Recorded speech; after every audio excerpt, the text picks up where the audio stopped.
Assalamualaikum warahmatullahi wabarakatuh. Perkenalkan, nama saya Mia Julianti dengan nomor NIM 17220227.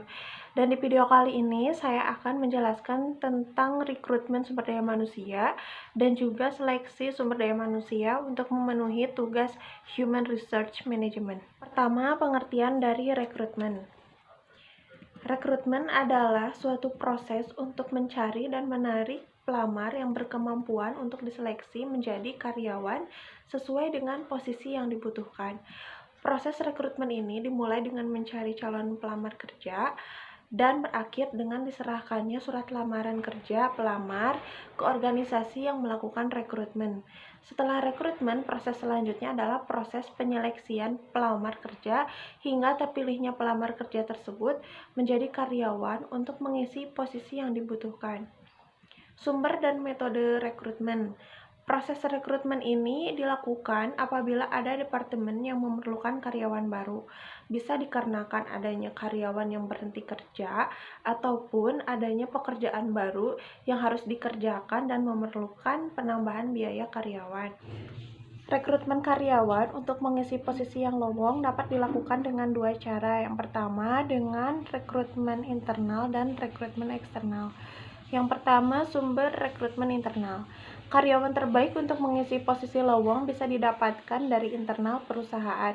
Kekosongan posisi tersebut dapat memotivasi karyawan yang bersangkutan maupun karyawan lainnya untuk bekerja lebih baik. Pengisian posisi secara internal ini dapat dilakukan dengan promosi, rotasi, atau demosi. Promosi adalah kenaikan jabatan, rotasi adalah perpindahan jabatan pada level yang sama, dan demosi adalah penurunan jabatan. Yang kedua, sumber rekrutmen eksternal. Rekrutmen eksternal ini adalah rekrutmen perusahaan yang berasal dari lingkungan perusahaan. Semua perusahaan memerlukan pengrekrutan dari lingkungan eksternal apabila tidak ada karyawan dalam perusahaan yang cocok untuk mengisi posisi yang dibutuhkan. Selanjutnya, metode-metode rekrutmen. Yang pertama ada iklan atau job advertisement. Salah satu cara yang paling umum untuk rekrutmen eksternal adalah dengan menggunakan iklan yang dicetak di koran lokal, nasional maupun internasional. Selain media cetak seperti koran, majalah, atau tabloid, iklan yang menarik pelamar juga dapat dilakukan pada media lainnya seperti televisi, radio, website, dan media sosial seperti Facebook, Twitter, dan Instagram. Yang kedua, rekomendasi dari internal perusahaan atau employee referral. Maksudnya adalah karyawan perusahaan yang bersangkutan dapat mengajukan anggota keluarganya, teman, atau kenalannya untuk mengisi posisi lowongan tersebut. Yang ketiga, perusahaan penyedia tenaga kerja atau employment and recruitment agencies. Perusahaan yang memerlukan tenaga kerja juga terkadang menggunakan jasa agen atau perusahaan penyedia tenaga kerja untuk mengisi posisi yang lowong. Dan yang terakhir, melalui lembaga pendidikan atau educational institution.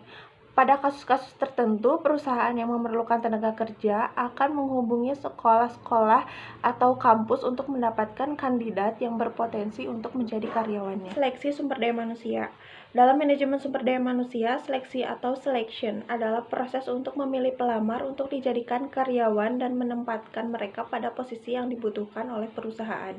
Dengan kata lain, seleksi adalah suatu proses pencocokan kebutuhan dan persyaratan organisasi terhadap keterampilan dan kualifikasi para pelamar kerja.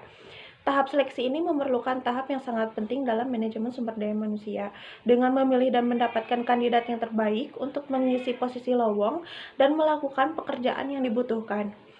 Perusahaan akan mendapatkan karyawan yang berkinerja tinggi dan berkualitas baik.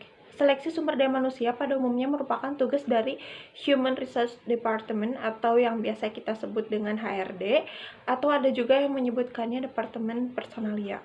Oke, sekian penjelasan dari saya mengenai rekrutmen sumber daya manusia dan seleksi sumber daya manusia. Terima kasih atas perhatiannya dan mohon maaf atas segala kekurangannya. Wassalamualaikum warahmatullahi wabarakatuh.